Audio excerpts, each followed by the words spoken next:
فبأي آلاء ربكما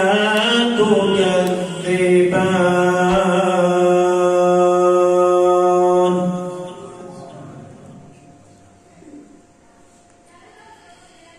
يخرج منهما اللؤلؤ والمرجان فبأي آلاء ربكما تكذبان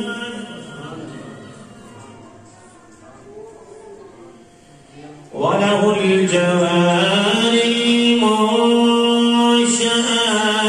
في البحر كالأعلام فبأي آلاء ربكما تكذبان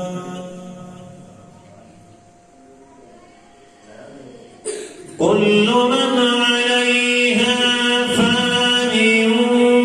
ويبقى وجه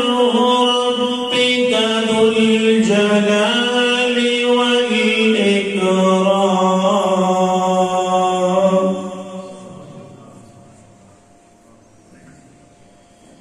فبأي آلاء ربكما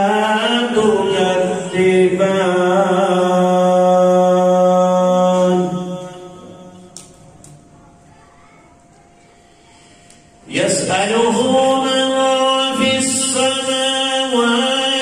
والأرض كل يوم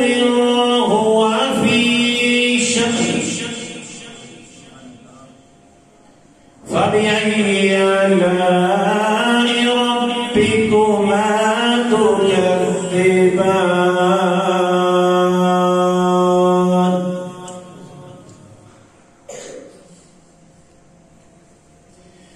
سنفرغ لكم أيها الثقلان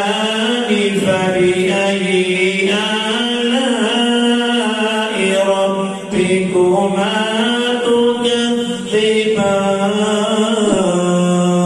تكذبان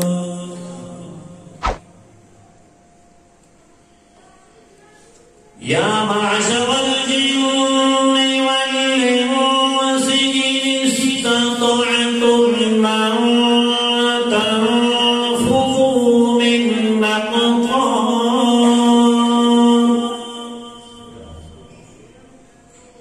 من أقطار السماوات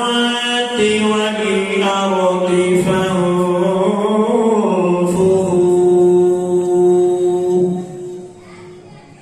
لا تنفذون إلا بسلطان